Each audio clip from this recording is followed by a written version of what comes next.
தந்தை மகன் தூய ஆவியின் பெயராலே ஆமீன். ஆண்டவர் உங்களோடு இருப்பாராக, ஆன்மாவோடும் இருப்பாராக.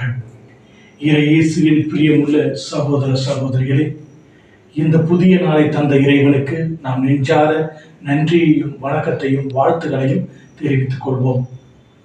இன்றைய நற்செய்தியானது லூக்காஸ் எழுதிய நற்செய்தி 4வது அதிகாரம் 14 to 30 வரை உள்ள வசனங்கள். லூக்கா நற்செய்தி 4வது அதிகாரம் 14 to 30 வரை உள்ள வசனம். இதை சுருக்கமாக சொன்னால், ஆண்டவர் இயேசு கிறிஸ்து தன்னுடைய சொந்த ஊரான நாசரேத்துக்கு சென்றார். சென்று அங்கு தொழுகை கூடத்தில் அவர் போதிப்பதற்காக தொழுகை அவருக்கு எசேயா இறைவாக்கினர் எழுதிய ஏற்றுச்சொல் கொடுக்கப்படுகிறது.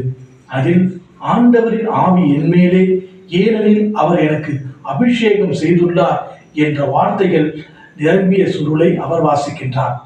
இந்த வார்த்தையை அந்த மக்களால் ஏற்றுக்கொள்ள முடியவில்லை. இந்த வார்த்தையை அந்த மக்களால் நம்ப முடியவில்லை. உடனே அவர்கள் அவரை அங்கிருந்து மலை உச்சிக்கு கொண்டு சென்று தள்ளிவிட முயல்கின்றார்கள். இதுதான் இன்றைய நற்செய்தி நமக்கு கூறும் செய்தி.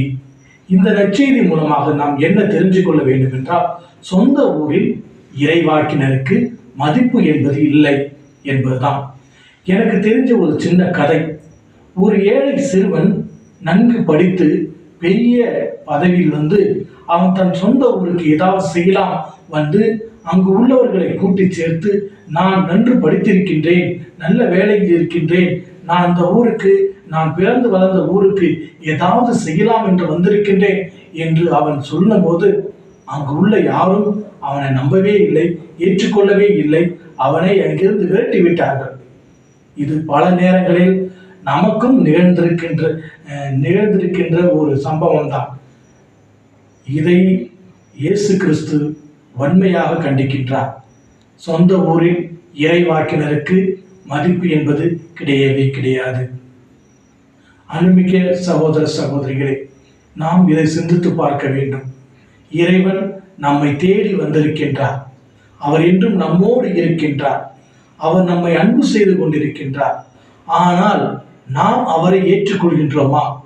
இன்றைய நற்செய்தி வருகின்ற பரிசேயர்கள், சதுசேயர்கள், அறிஞர்கள் அவர் எங்கிருந்து வந்தார், எவ்வாறு அவருடைய குடும்ப பின்னணி என்ன என்பதை பற்றி தான் யோசிக்கின்றார்களே ஒழிய, அவர் செய்த புதுமைகள், அவர் செய்த நன்மைகள், அவர் செய்த அற்புதங்கள் அவர்கள் கண்ணுக்கு தெரியவே இல்லை.